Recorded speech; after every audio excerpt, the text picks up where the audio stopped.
Artinya kalau perimbangan itu hanya merangkul yang belum saja, atau kemudian ya kami awal menganggap ada yang masuk, ya berarti ada yang kemudian bisa saja tergeser begitu Mas? Ya gini, kalau kita dengar pidato Pak Prabowo, itu salah satu doktrin politik luar negeri terutama, itu adalah 1.000 kawan terlalu kurang, tidak cukup ya, satu musuh kebanyakan. Dan saya kira doktrin itu mungkin juga diadopsi dalam politik domestik kita. Jadi mungkin internal Pak Prabowo melakukan assessment, forecasting ke depan gitu ya, proyeksi-proyeksi ke depan, kira-kira mana situasi-situasi yang mungkin di masa menengah atau di masa depan kurang menguntungkan, sehingga sebelum dia menjadi membesar itu harus diselesaikan di awal.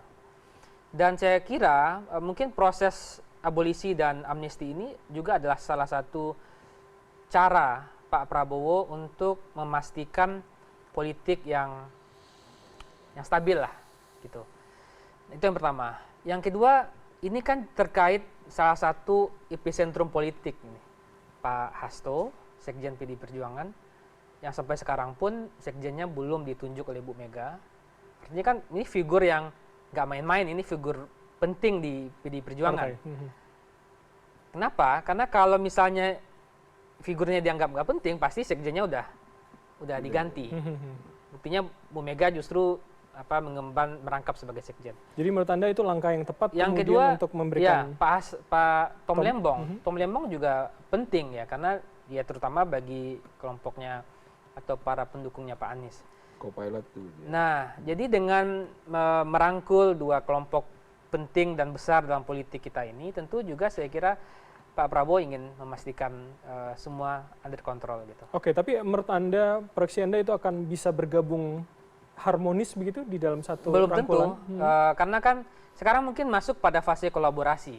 Kolaborasinya bisa jangka pendek, sebentar, tapi ketika dia masuk pada fase kompetisi, mungkin 2 tahun sebelum Pilpres 2029 segala macam, tentu akan ada aroma-aroma kompetisi antara Pak Prabowo di satu sisi, PD Perjuangan di satu sisi, Pak Anies di satu sisi, dan itu satu yang biasa terjadi. Bisa sepanjang itu? Artinya paling tidak masih ada 2 tahun lagi sampai di titik itu, kemudian harmonisasi itu masih bisa diciptakan menurut Anda?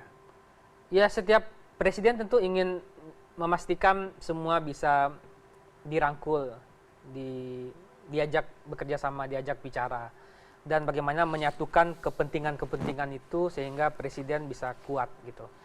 Dan kita ingat bahwa banyak sekali program-program besar yang mendapatkan alokasi ratusan triliun. Koperasi Merah Putih dan Antara, MBG, Makan Bergizi, Sekolah Rakyat, semuanya itu menyedot ratusan triliun. Dan presiden butuh kepastian, butuh ketentraman, butuh situasi yang stabil. Pun di parlemen dan setiap artinya di ya? parlemen, dan setiap langkah presiden saya kira pasti di drive gimana supaya tidak terjadi konflik, tidak terjadi protes, tidak hanya dari partai-partai parlemen tapi juga di tingkat publik. Gitu. Oke.